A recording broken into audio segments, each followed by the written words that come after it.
Hey guys, HDV here and welcome to a brand new video. Today we've got some pretty big news to go over. New Generation 5 remake rumors have popped up. We also have some pretty big leaks for the Nintendo Switch 2 regarding new features and the performance of the console as well. There's a lot of things to break down and take a look at today. So if you're excited for the video, make sure to drop a like down below. Let's try and hit 500 likes, it really helps out. Leave a comment with your thoughts, subscribe if you're brand new, and let's get into the video.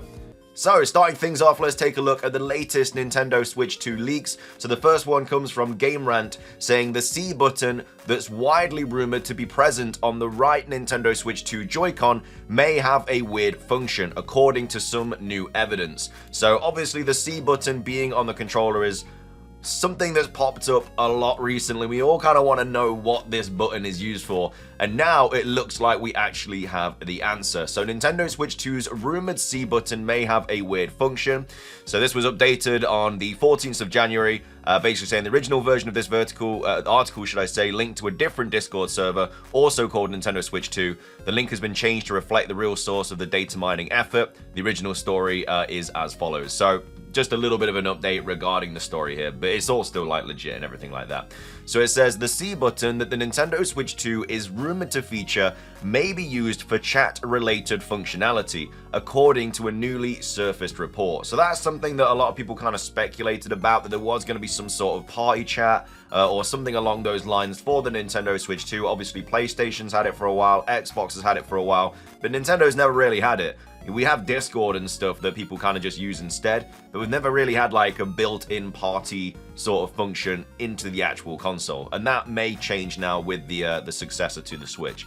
So it says, taken at face value, this claim could shed some much-needed light on one of the biggest remaining mysteries regarding the hardware of Nintendo's next console.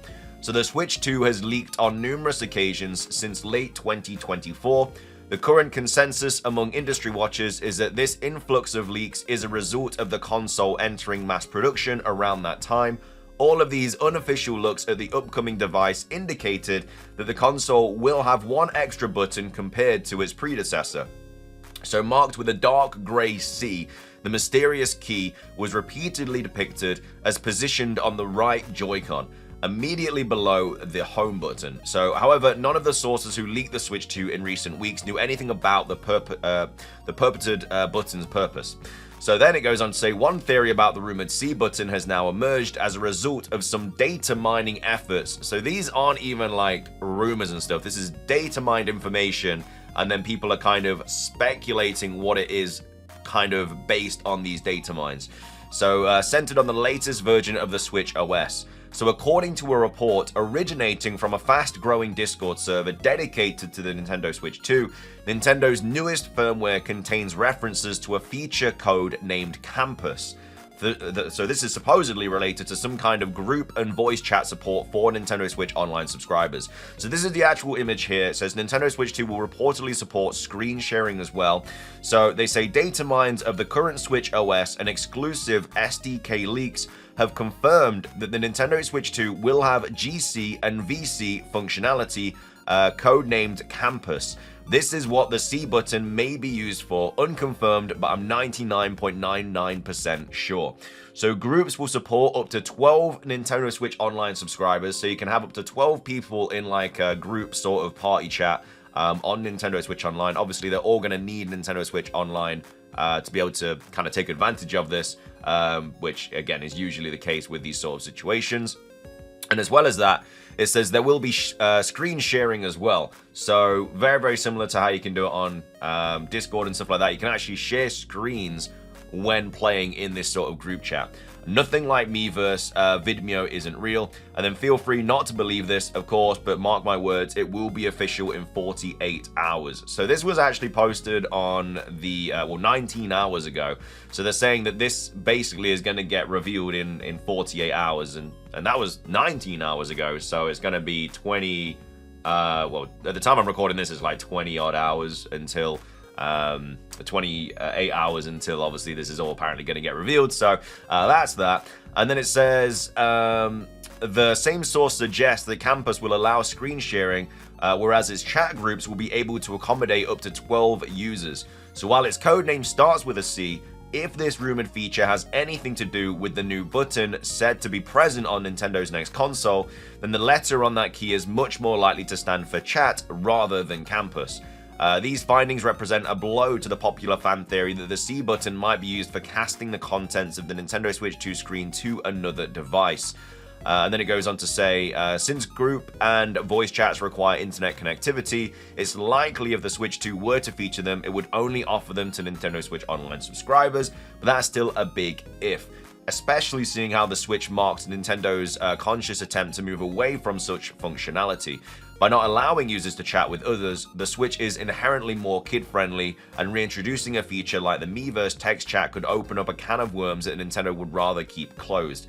Whether the much-anticipated console truly has a C button and what its purpose is may become clear before long. According to multiple sources, the Switch 2 will at last be officially announced this Thursday, January the 16th. So that is kind of one of the things that potentially will get revealed very, very soon.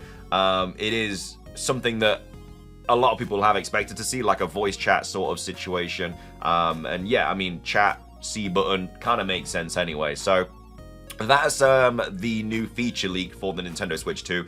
And then moving on, the whole sort of full specs have also been leaked for the Nintendo Switch 2 as well. So this was posted by Light, saying Nintendo Switch 2 full specs. So this has all been like, I guess, leaked as well. A lot of this might not make sense to you because it's a lot of like very interesting words used and stuff like that. It doesn't really make too much sense to me. I'm just bringing you guys the news. We'll start off with the technical specifications, which is CPU ARM Cortex A7 8C8 cores, and then unknown L1/L2/L3 cache sizes. And then GPU at NVIDIA T239 Ampere RTX 20 Series 1 graphics processing cluster GPC. So 12 streaming multiprocessors, 1534 CUDA cores, 6 texture processing clusters TPC, 48 Gen 3 Tensor cores, and then 2 RTX ray tracing cores. And then the RAM is going to be 12 gigabytes LPDDR5. Some/all units will have LPDDR5 R5X chips, and then two 6 gigabyte chips. And then the power profiles, handheld at CPU at 1100.8 mHz, GPU at 561 mHz, 1.72 TFL OPs peak, and then the RAM at 2133 MHz, 68.26 gigabytes peak bandwidth. And then in docked, it's going to be CPU at 998.4 megahertz, and then GPU at 1007.3 megahertz, 3.09 TFL OPs peak, and then the RAM is 3200 megahertz, 102.40 gigabytes peak bandwidth. So that might not sound like a lot of information that you kind of understand. Don't worry, there's actually an image floating around kind of showcasing the kind of differences between the consoles. So we have the Switch 1 and the Switch 2 modes, compute power measured in Switch 1 handhelds. So let's say we have the Switch. This is it in handheld, which is 192 GF. So this is the power of the Switch 1 in handheld. So when you're playing it just out of docked, this is what it is. In docked, it's going to be 393 GF. So basically in docked, it's double the power of the Switch. So that's that. Easy to follow. But then when you take a look at the Switch 2, this is the jump that this is going to have. So we have 1, 2, 3, 4, 5, 6, 7, 8, 9. So in handheld, the new Nintendo Switch 2 is going to be as powerful as 9 Nintendo Switch 1s in handheld. So that's ridiculous, because what this is going to be able to now do is just going to be mind-blowing. So that's the difference between handheld Nintendo Switch 1 and Nintendo Switch 2. When you take a look at the docked, it's obviously even more. So we have 1, 2, 3, 4, 5, 6, 7, 8, 9, 10, 11, 12, 13, 14, 15, 16. So that's 8 times as powerful as the Nintendo Switch 1 in docked. So that's kind of crazy. It's very exciting. We need to see it. It's absolutely ridiculous that this is literally a generational leap in terms of power. I mean, the Nintendo Switch 1 has been out for 8 years now, or nearly 8 years, so you're expecting a big leap, but this is like 8 times the power is kind of crazy and docked. Like, dude, games are going to run so good on this.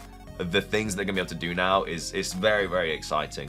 But that's the Nintendo Switch 2 leaks in regards to performance of the console, and then also, I guess, the new sort of functionalities and stuff of the Nintendo Switch 2 as well. So that's all that. Really, really exciting stuff. And then finishing things off for today, we do have a new rumor to go over regarding Generation 5, which we don't usually get too many rumors about. It's usually about Pokemon Legends EA or Pokemon Gen 10 or whatnot. But today we actually have a Generation 5 rumor. So this popped up on 4chan on the 13th of January, which was on Monday. So take it with a grain of salt, obviously, because 4chan's usually fake, but you never know. There have been multiple times where rumors have turned out to be true on 4chan. We all know the Ben Affleck leak. Obviously, Scarlet and Violet's stuff was leaked as well on 4chan. So we know that there are relatively reliable sources on 4chan. It's just most of the time is fake. But anyway, let's take a look at it. So it says leaks dropped regarding Generation 5 remakes. The source is anonymous Game Freak Insider. Some mention on JP image boards. So I think Japan image boards, there's been some Generation 5 leaks or something like that, apparently, and then this is what the situation is going to be. So there are plans for a Generation 5 remake, but they don't want to do straight remake after the poor reception of BDSP. And also because elements of the original games don't fit the modern Pokemon philosophy. So I don't think BDSP had a poor reception in terms of sales though. Like, they actually sold relatively well. You gotta remember that people online is just a small kind of group of people compared to the amount of people that buy the game. And yeah, a lot of people didn't like it online. You know, it wasn't everybody's cup of tea. But you gotta think there was millions of other people that bought the game and enjoyed it.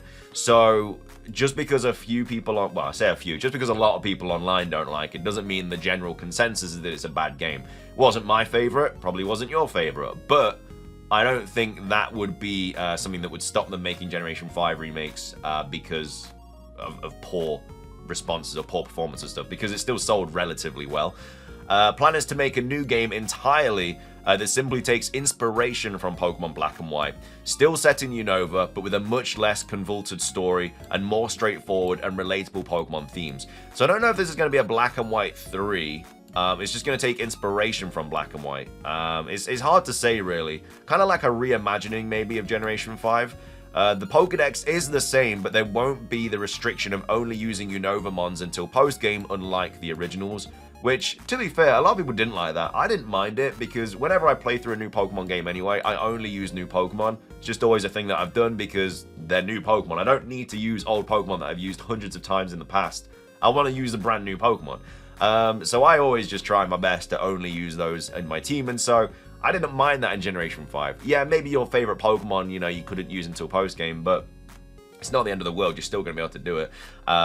Says triple battles and rotation battles are out. Pokestar Studios under consideration. It then says soundtrack being completely redone. Internal testing and polls suggest the original music didn't fit the series. So, I mean, I thought the Generation 5 music was banging. I thought it was very, very good. I would like them to reimagine the music. I don't think they need to change it all completely and entirely. Says the new gimmick being planned, little information at present. I don't think there needs to be a gimmick in a remake, necessarily. Like, yeah, I guess we've had like Mega Evolutions and stuff and like Auras and everything, but it wasn't a brand new gimmick introduced in that game. You know, we already knew about Mega Evolution and stuff. I feel like give the new gimmick to Generation 10. It should only be a new generation that gets a brand new gimmick, in my opinion. It says plan for more QOL features, an optional auto battle feature where the game will automatically pick the best move that your Pokemon knows. Final Fantasy XIII's battle system was mentioned, and a hint system that suggests the Pokemon to switch in. Auto battling would be kind of, I don't know if I'd like that, to be fair. Auto battling would be a little bit weird in a Pokemon game.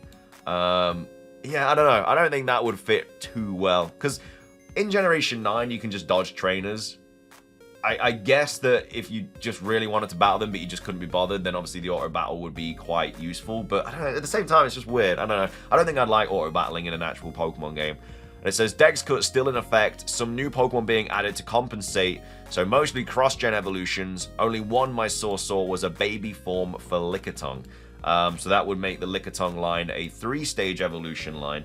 I don't know why Lickitung would get a baby form. I think we need one for Tauros and Miltank. It makes sense, you know, the male baby evolves into Tauros, the female baby evolves into Miltank, because Tauros can only be male, Miltank can only be female. It makes complete sense. Or a baby Lapras or Skarmory or something like that. Lickitung, not really too bothered about. But anyway, I mean, it doesn't scream real at me at all, but we'll have to wait and see. Generation 5 remakes have been rumored to be coming out this year, next year, as late as like 2028. We'll have to wait and see. But yeah, they hopefully get something relatively soon. You know, Riddler-Ku posted a lot of stuff about Generation 5. He was obviously completely wrong about that. Whether he says he was joking or not, I don't think he was. I think he was just wrong about it. But either way, we'll have to wait and see what happens with this. But let me know your thoughts on that. Let me know your thoughts on all the Switch 2 leaks and stuff that we've covered today. Again, the performance comparison is absolutely wild, and I cannot wait to play this console. But let me know your thoughts on all that. Thank you for watching. If you enjoyed, drop a like. Let's try and hit 500. Like I say, leave a comment, subscribe if you're brand new, ring the notification bell. It's everything from me. Have a fantastic rest of your day, and until next time, peace.